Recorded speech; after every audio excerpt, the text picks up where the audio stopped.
natural, that is nature, from the word nature, and nature is God. We talk of natural. Benefic. Benefic is one who is a giver. It is from the word benefit. If you don't benefit, it is not a benefic. A malefic is one who is causing you not to benefit, is preventing your benefit, or in other words, who is asking that he benefit from you or you lose something. So benefics are those who give to you. Malefics are those who take away from you. When we talk of natural, we are talking of nature, a natural tendency, Like I have a natural tendency to eat sweets. So when we talk of natural benefic, we are talking of those planets, those graha, who have a natural tendency to give. They will give you easily. You ask them once, they will give it. You don't even have to ask them, they will give it. Natural benefics, you may beg, you may fall at their feet, you may cry, they will not give.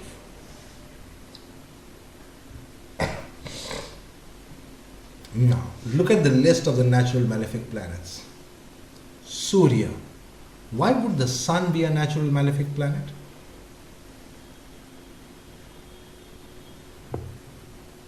Cool. Why? It's cruel in which way?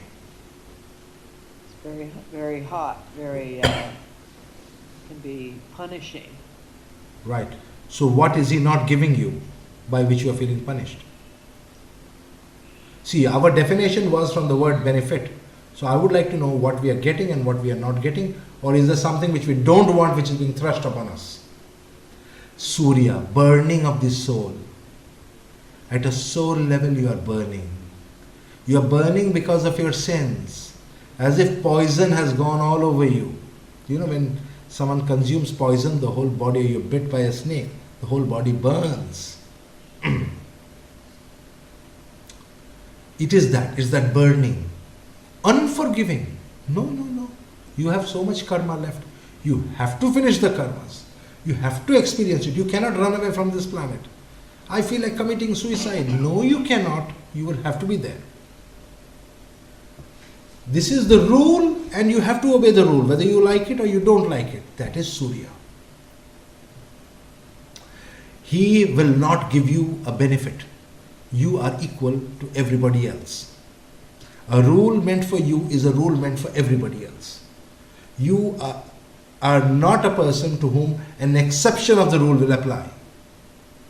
Do you see what I'm trying to get at? He doesn't benefit you.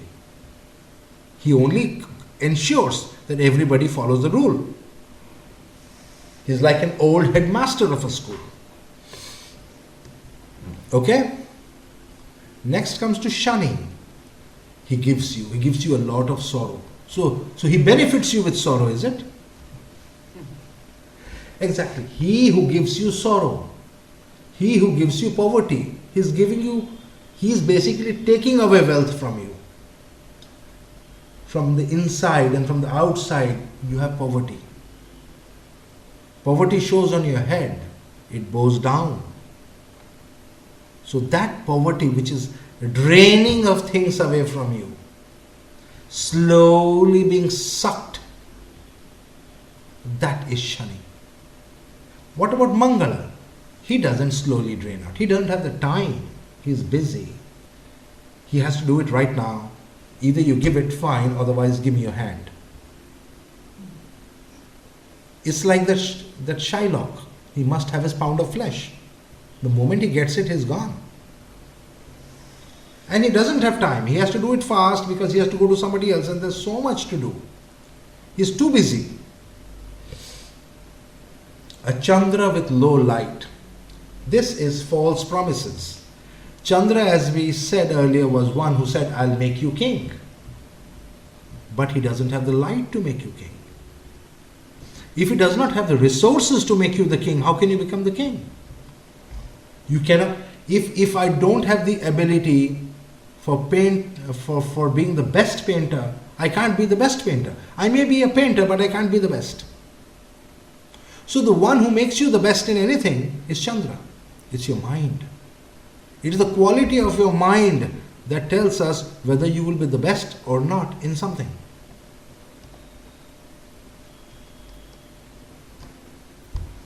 So a moon which is low in light, which is very weak in light, is one which cannot sustain you in a path for long. Here it is not a malefic in the sense of the other malefics. It's like this, I went to college, but I could not finish college because after 2 years I got bored with the subject and I wanted to change it. I dropped out. That's Chandra with low light. You did not finish college because the light was low. If the light was high, whatever you take up, you will finish. You can say he denied you. I did not get the benefit of the degree. It's like false promise.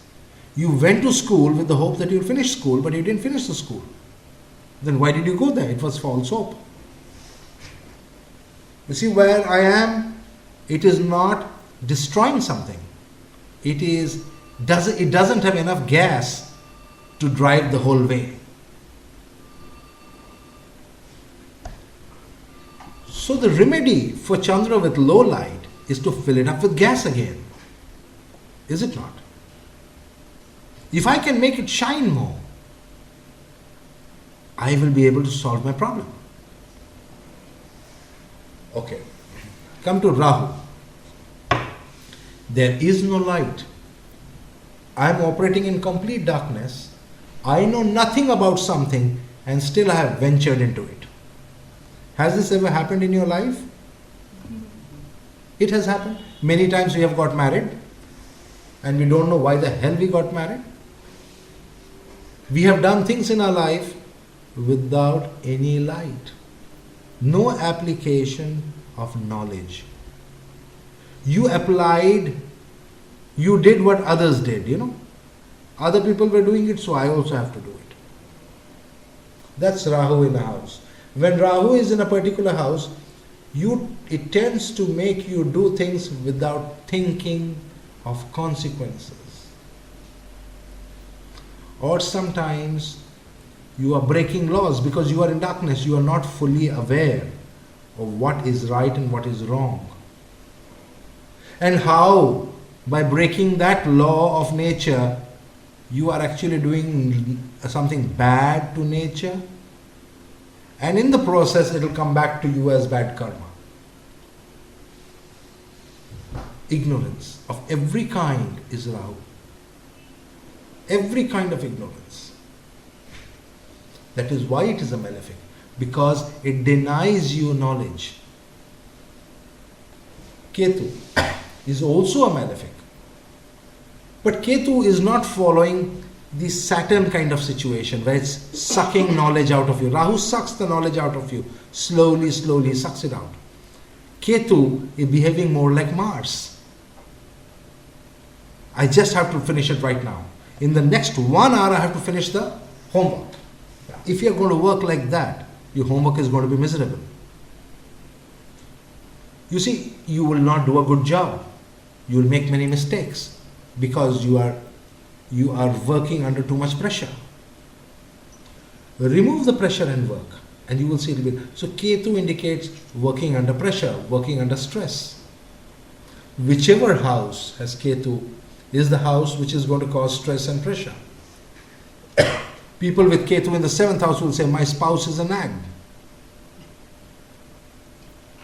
Ketu in the 10th house, my God, 24 hours, I work from 6 a.m. to midnight and I'm still working and it's not over, I'm nowhere. That's me. Like that. That's why it's a malefic. Why is Buddha a malefic? Buddha is a malefic only based upon its conjunction. I told you, Buddha is the path, is the language. If Buddha is conjoined bad planets, you will use bad language. If Buddha is conjoined good planets, you use good language. If Buddha is not conjoined anybody, you will not be influenced by others, which is right. Why must you be easily influenced?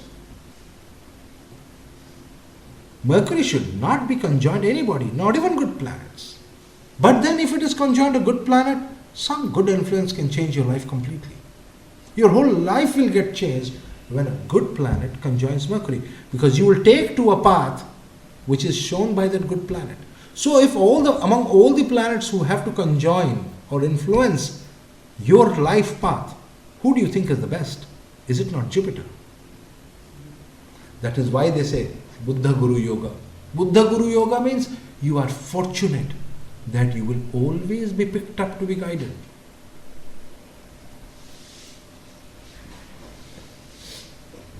Now come to the benefic planets. When we say benefic, we need to know what are they giving us. What is the benefit I get? Guru, Jupiter, knowledge, removes darkness. In whichever area you don't have knowledge, you do a Guru mantra, knowledge will come in that area. Let's say I have Rahu. Let's say somebody has Rahu in the 6th house. What does he have to do to get over Rahu? He does Om Gurave Namah. It's a 6-syllable Guru mantra. What does this do? Guru will ensure that in the 6th house of darkness where Rahu sits, you will get knowledge. And once you have knowledge, you will take the right decisions. Everything will be right. So the best way to get over Rahu in a certain house is to do a Guru mantra for that house.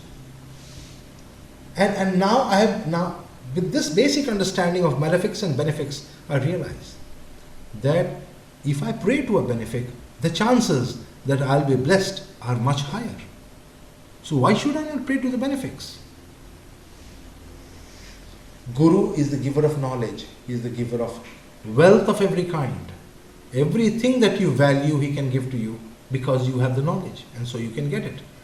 If you don't have the knowledge, you can never get it. Even if you want to go to the market and buy something, you need to know which market you have to go to. You need to know how to get there. You need to know how much it costs. All that little information has to be gathered by you. And after you have all the information, you can go and get it. The one who gives you information of every kind, the one who gives you knowledge of every kind is Guru. Come to Shukra. Shukra gives you desires. Then why is he a benefic? He is a benefic because he not only gives you the desires, but also gives you the means to fulfill them. For example, I don't know what a shirt is. I have never seen a shirt. So I will not have a desire for shirt. Right? So then I will move around bare body whole life. Hot, cold, the weather gets me, I am tormented, I am troubled. What does Shukra do? Shukra comes into my life as a friend, let us say. Tells me, look, bare-bodied man, why don't you wear a shirt? What's a shirt? He says, look, it has got 2 arms to cover your arms, and you can run your arms through those holes in those arms, and then it comes around your body, and the cold doesn't hurt you. The sun doesn't burn your skin. So why don't you wear a shirt? I said, hey, thanks for that knowledge, little information, and do you know how to get it? Well, I can get you. You know, what color do you like? You like blue, you like green, okay, I'll get you the color. He chooses a color for you so that you like it and you keep it. Because if you don't like it, you will not keep it and you will not wear it. So Shukra does a lot of good for you. He is constantly protecting you. Everything by which you are being covered, by which you are being protected, by which you are being guarded, is Shukra. He does good.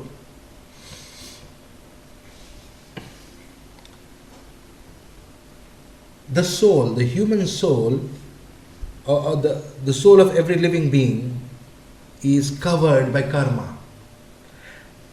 It's like a clothing over the soul. That is also Shukra. But then that's negative. And the best way to get over it is again Shukra. Love. Love God, and that is bhakti. When you love God completely, the complete devotion is bhakti. And all these karmas get dissolved because the karmas is Shukra, the karma cause was Shukra, and the bhakti is also Shukra. So good Shukra dissolves bad Shukra. It's like a glass of water. if existence is like a glass of water, and I say salt is karmas and sugar is the shukra that I can put inside it, and you have a little saline water, keep adding sugar. Keep adding, keep adding. Somewhere the taste will change and it will become sweet.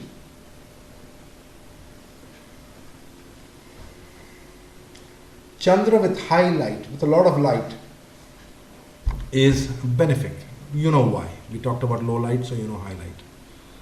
Buddha without a malefic association, we talked about this, or aspects is a benefic. So no malefic association, no malefic aspect.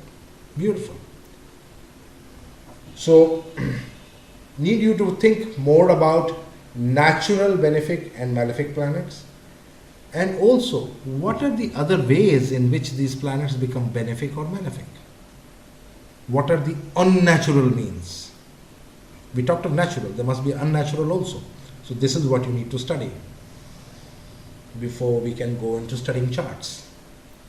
And when do some of them become? That's called temporal benefics and malefics. Temporal means they are temporary, and they are temporary for your chart, for this life. In the next life they will change.